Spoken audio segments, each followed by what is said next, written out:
देखिए हमारे पास यहाँ पर एक टॉपिक है परिमित समुच्चयों की कार्डिनल संख्या। सबसे पहले मैं आपको बता दूं कि यहाँ पर परिमित समुच्चयों की कार्डिनल संख्या की बात कर रहे हैं। अपरिमित समुच्चयों की कार्डिनल संख्या के बाद हम हायर क्लासेस में सीखते हैं। यहाँ पर केवल हम परिमित समुच्चयों की कार्डिनल संख्या की बात कर रहे हैं जो आपके सिलेबस में है। परिमित समुच्चयों की कार्डिनल संख्या, ठीक है। क्या होता है परिमित समुच्चयों की कार्डिनल संख्या, उस पर हम बात करते हैं। तो कह रहा है कि किसी परिमित समुच्चय, मान लो कोई परिमित समुच्चय ए में अवयवों की संख्या को समुच्चय ए की कार्डिनल संख्या अथवा कोटि भी कहते हैं हिंदी में, इसे यन ऑफ ए से प्रदर्शित करते हैं। इस पूरे डिफिनेशन का कहने का मतलब क्या है कि मान लो अगर कोई समुच्चय ए है तो उसकी कार्डिनल संख्या क्या होगी, उसकी कोटि क्या होगी। तो सबसे पहले उस ए समुच्चय में जितने अवयव होंगे, मान लो 5 होंगे, 6 होंगे, तो वही नंबर को उस समुच्चय की कोटि अथवा कार्डिनल संख्या कहते हैं, जिसे यन ऑफ ए से प्रदर्शित करते हैं। मतलब मान लो हमारे पास कोई बी सेट है तो उसकी कार्डिनल संख्या को हम एन ऑफ बी से प्रदर्शित करेंगे। बात समझ में हो गई? ठीक है। अगर सी है तो एन ऑफ सी से प्रदर्शित करेंगे।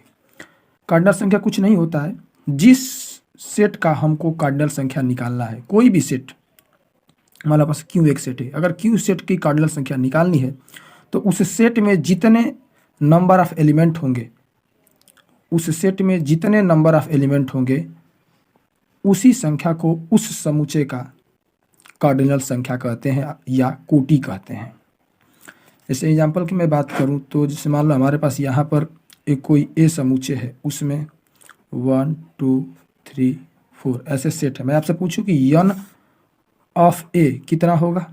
एन ऑफ ए का मतलब ये क्या पूछ रहा है, नंबर ऑफ ए, मतलब कि समुच्चय ए में अवयवों की संख्या, ये कोटि को प्रदर्शित करता है ना, तो समुच्चय ए में की कोटि पूछेगा या समुच्चय ए की कार्डिनल संख्या। तो इसको प्रदर्शित करने का ये तरीका होता है। अगर ए है तो ए लिखेंगे, अगर यहाँ पर बी रहता तो एन ऑफ बी लिखते। तो कितना हो जाएगा, तो मैं बता रहा हूँ आपको कि कार्डिनल संख्या क्या होता है कि उस सेट में नंबर ऑफ एलिमेंट तो कितने हैं, 4 हैं, तो एन ऑफ कितना हो जाएगा, 4। तो आई होप आपको समझ में आ गया होगा कि कार्डिनल संख्या होती क्या है। हाँ, तो अभी हमने पढ़ा कि समुच्चय की कोटि क्या होती है। उसी से रिलेटेड एक और समुच्चय का प्रकार होता है समतुल्य समुच्चय, तो उसको हम डिस्कस कर लेते हैं। तो किसे कहते हैं समुच्चय समतुल्य समुच्चय। आइए उसे हम समझते हैं कि दो परिमित समुच्चय ए तथा बी समतुल्य समुच्चय कहलाते हैं यदि ए में अवयवों की संख्या बराबर हो बी में अवयवों की संख्या को। यहाँ पर मैं फिक्स कर दिया हूँ कि ए और बी दो समुच्चय ले रहा हूँ, आप कोई भी दो समुच्चय ले सकते हैं, ठीक है। तो ये दोनों समुच्चय परिमित समुच्चय कब होंगे, जब ए में अवयवों की संख्या बराबर हो बी में अवयवों की संख्या को। मतलब कहने का मतलब ये बोल सकते हैं कि एन ऑफ ए बराबर हो एन ऑफ बी के। ऐसा क्यों लिख दे रहा हूं, क्योंकि आप समझ चुके होंगे कि मैंने आपको बता चुका हूं कि किसी भी सेट में अवयवों की संख्या को ही हम एन ऑफ ए या उसकी कोटि कहते हैं, तो इसलिए इसको ऐसा लिख दिया। समझ गए आप? अब मतलब आप कोई भी दो सेट, जैसे मान लीजिए हमारे पास कोई P और Q दो सेट ले लिया, तो ये दोनों समतुल्य कब होंगे, जब n ऑफ P बराबर हो n ऑफ Q के।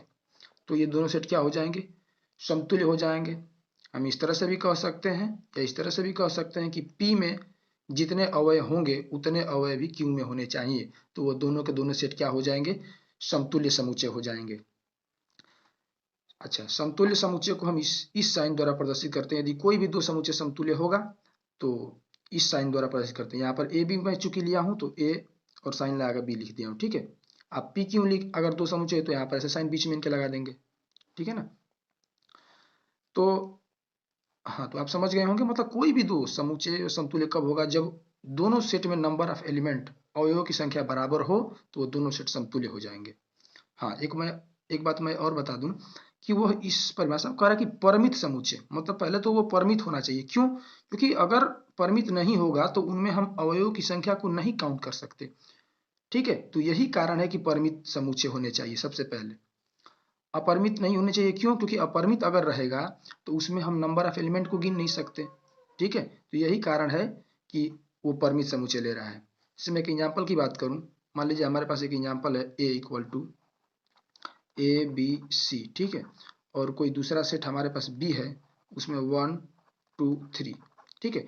तो मैं आपसे पूछूं कि क्या दोनों सेट इक्विवेलेंट सेट हैं, समतुल्य समुच्चय हैं? तो है। क्यों? क्योंकि देखो ए में भी नंबर ऑफ एलिमेंट कितने 3 और बी में भी नंबर ऑफ एलिमेंट कितने हैं 3, मतलब दोनों, मतलब कि एन ऑफ ए इक्वल है एन ऑफ बी, और ये दोनों किसके बराबर है 3 के, मतलब दोनों में नंबर ऑफ एलिमेंट बराबर हैं, तो अतः ए और बी क्या हो जाएंगे, समतुल्य समुच्चय हो जाएंगे। बस हमें नंबर देखना है, मतलब इतने इस ए सेट में जितने एलिमेंट है उतने एलिमेंट इसमें भी होने चाहिए। हमें अवयव को नहीं मिलाना है कि इसमें ए एलिमेंट है तो इसमें भी ए एलिमेंट होना चाहिए, इसमें बी है तो इसमें बी एलिमेंट है, इसमें भी सी एलिमेंट है तो इसमें भी सी एलिमेंट होना चाहिए, ये हमको नहीं चेक करना है, केवल हमें नंबर चेक करना है कि इसमें कितने नंबर एलिमेंट है और इसमें कितने नंबर ऑफ एलिमेंट है। तो आई होप आपको समझ में आ गया होगा कि समतुल्य समुच्चय किसे कहते हैं।